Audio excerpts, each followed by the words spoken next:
What's good, YouTubers and YouTubettes? This is JB Sports back again with another one.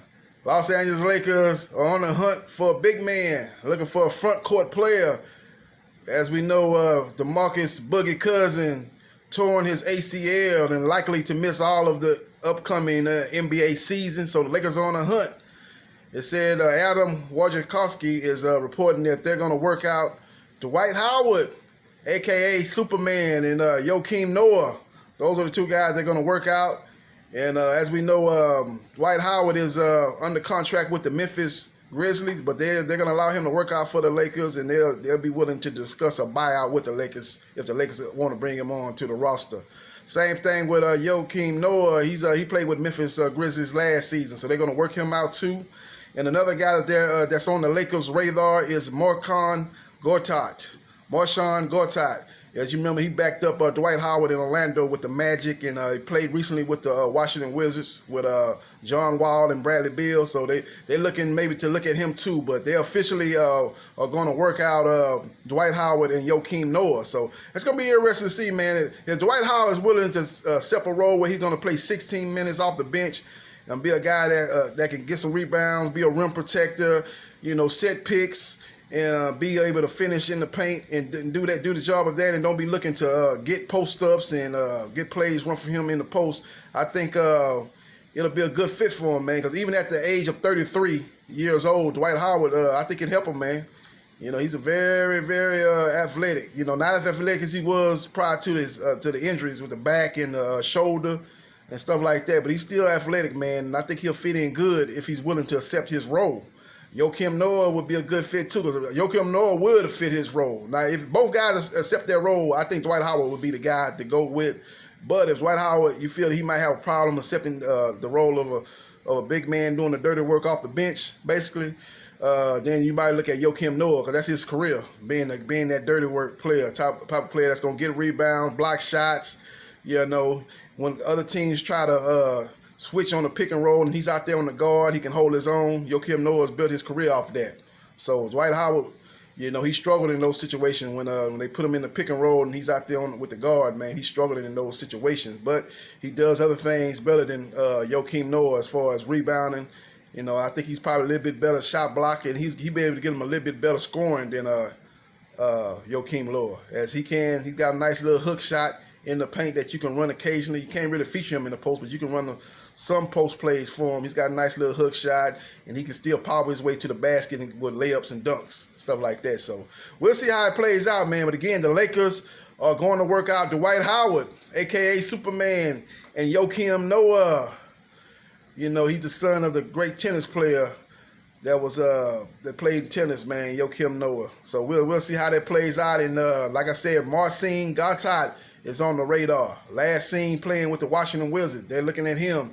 Maybe if Dwight Howard and Joakim Noah don't work out for the Lakers, maybe they look at Marcin Gortat. That's the guy that's the third option that the Lakers are looking at. So that's where we're at right now, man. There was a lot of people in the media saying that they didn't think Dwight Howard was a good fit. They say he's been on, 6, 7 teams in 8 years, and they don't think he'll accept this role. They say he wasn't willing to accept the role in Houston with James Harden being the second guy, the second option with James Harden. He wanted them to run the offense through him like he had post moves like Hakeem Olajuwon and Kevin McHale. He didn't never have those type of post moves, but he wanted the offense run through him. That created problems and friction with James Harden, and the Houston Rockets eventually moved on from him.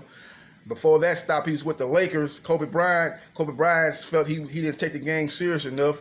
His own court demeanor is very jovial, very, very guy that's like he's having a good time out there. But Kobe Bryant, the Black Mamba, is a serious guy. It's always about, taking the game seriously and all-out war on the court. Ain't no time to be friends. Ain't no time to be joking around and, being jovial, man. It's all about serious-minded type of competition as far as Kobe Bryant is concerned. So that didn't work out too well with the Lakers.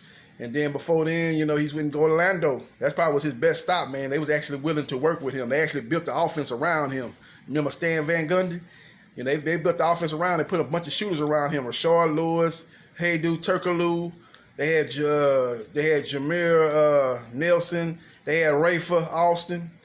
Mr. Mixtape Rayford Austin out there, and they had a bunch of shooters around him, and they ran they ran the offense through him, and he was able to, with his athleticism and power, he was able to dominate inside, and then when the defense collapsed on him, he was able to throw it out to the shooters. He had a very good number 2 and number 3 option in Turkaloo and Rasheed Lewis, and they was able to go to the NBA Finals, but he found that he was unhappy there and asked to be traded and went to the Lakers. And his career has been basically on a downfall ever since he left Orlando, as far as not being able to find a situation where he was able to be set and comfortable and be the face of a franchise and the team built around him, and they have a lot of success. He kept moving around from team to team, man, searching for that success and searching for that team that would satisfy him and what he felt he could do for a team, and team success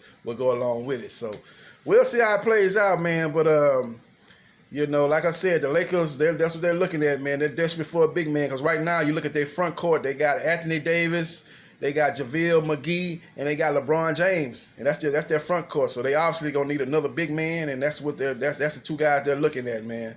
And we'll see what happens in the coming days, man. See which direction the Lakers will go in, and see how it plays out, man. They actually gonna have to get some size, man, because you look at the teams in the West. The teams in the West, man, you've got to have some size to deal with the teams in the West, man. You got the Clippers. Yeah, they've got the guy Zeke. He played with the Lakers earlier, and he got traded to the Clippers, but he's a center, and they got a couple other big men, man. I think the main problem is with the Lakers, like I said, you don't want LeBron. LeBron can play the 4, but I don't think he want to play the 4 full-time.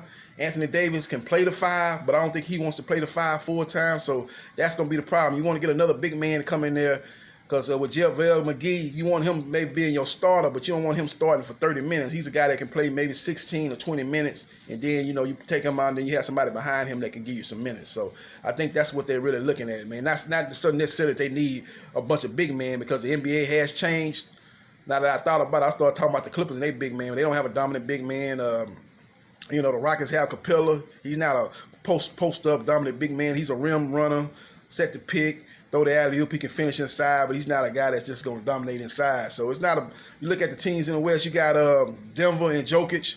He's a guy that plays a lot of times out on perimeter. He's a great passer. He can score inside. I guess he's probably the best, actually, post player, but he doesn't just dominate in the post, because he doesn't really get the ball in the post a lot. A lot of times the offenses run through him, and he's at the top of the key right there at the free throw line. He's passing, they cut into the basket. Guys like Murray and Harrison, he finds them, man, because he's a great passer. But he's not, he's skilled, and he's got some post moves, kind of remind me similar to a Kevin McHale, but that's just not his whole game, man. He can play on the outside too, so and the offenses run through him as far as on the outside. So you got Jokic, and you got Portland. Portland got some solid big man in the Whiteside, and they got Nurkic that's coming off an injury. We'll see if he'll make it back this year.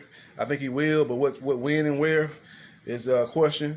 But he's not a guy that's just going to dominate you in the post. He can score in the post. So the game has changed, so they don't need a big man for, they're not hurting. They don't need a big man as far as, hey, man, we got to have a big man, man. We're going to get dominated inside. They don't need that. They just need that as far as bodies. They don't have enough bodies to play that position, man.